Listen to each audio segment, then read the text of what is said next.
This wise but strict commander only lived for 33 years, but he had enough time to create the greatest power the world had ever known. In 11 years of war, he never lost. Alexander the Great from Macedonia became the most famous conqueror of all time.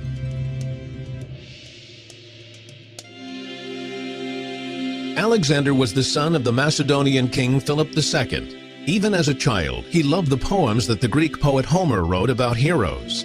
Alexander also idolized Achilles, the hero of the Trojan War, and Hercules, the great athlete of Greek myth. At that time, Macedonia, which was located at the northern edge of Greece, tried in every possible way to embrace the Greek culture.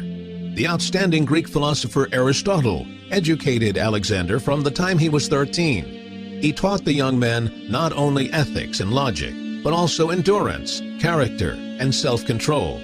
Alexander said that his father gave him life, and Aristotle taught him to live with dignity. After the mysterious murder of his father, the ruling Philip II, 20-year-old Alexander took the throne. After severely putting down the sudden resistance of Greeks, he destroyed the city of Thebes. Then he began to prepare for his campaign to conquer the East. Alexander worked to outdo his father in everything, and dreamed not only of conquering the powerful Persian Empire, but also of bringing the population of the entire known world under his authority.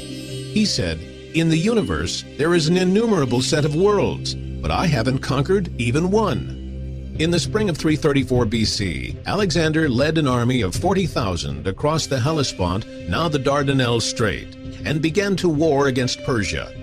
In the battles at the river Granicus and the city of Issus, the army of Persian King Darius III was defeated. The Persians lost their entire fleet of ships and surrendered the Mediterranean Sea to the Macedonians. Alexander proved to be the father of his soldiers. He cared for the wounded and ordered that the relatives of his slain soldiers be free from all taxes.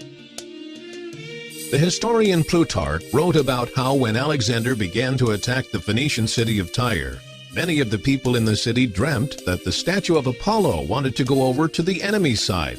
Therefore, the inhabitants of Tyre tied ropes around the statue and nailed it to its pedestal, fearing that Apollo was on the side of Alexander and would go with him.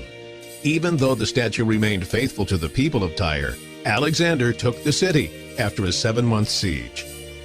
This victory opened the way for Alexander to enter the Nile Valley. In thanks for freeing Egypt from Persian rule, the Egyptians proclaimed 24-year-old Alexander the son of the Egyptian god Ammon and the pharaoh. After conquering the Persian Empire, Alexander the Great moved to Bactria and Sogdiana, now the territory of Afghanistan and Central Asia. Legend has it that in order to become the full master of Asia, Alexander was given a puzzle by King Gordius to untie an extremely confusing knot. Alexander, without hesitation, took a sword in his hands and quickly split the knot. Since then, the expression "to cut the Gordian knot" has meant to solve a difficult problem quickly and courageously. To strengthen his authority in the lands he had conquered, Alexander founded more than 20 fortified cities.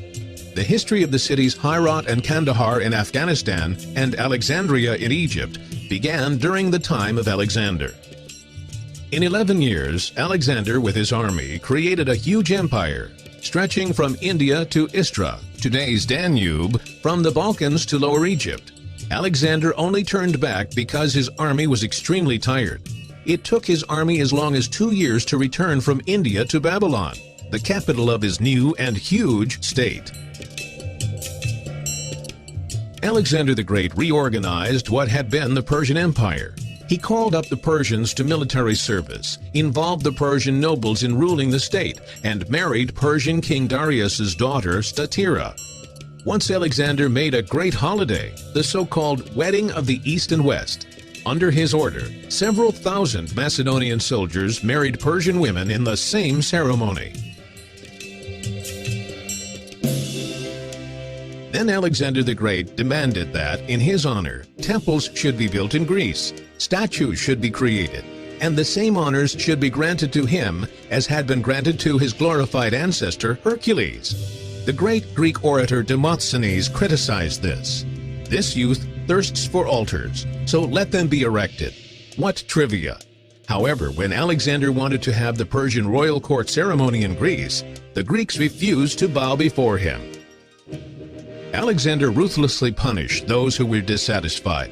Once, his foster brother named Cletus, who had rescued him at the Battle of Granicus, declared that all Macedonians had assisted Alexander in achieving his accomplishments. Upon hearing this, Alexander snatched a spear from a guard and killed his friend. Alexander the Great, wanting to surpass Hercules, dreamed of conquering Arabia and northern Africa and sailing out to the Mediterranean Sea through the Pillars of Hercules. But he would not live to carry out his grand plans. On June 10, 323 BC, the great commander died suddenly of malaria.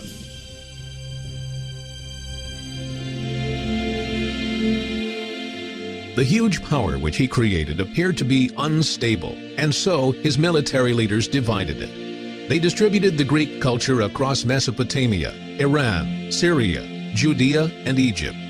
Alexander the Great, from Macedonia, brought together the civilizations of Greece and the Middle East, and began the great period in Greek history known as the Hellenic Age.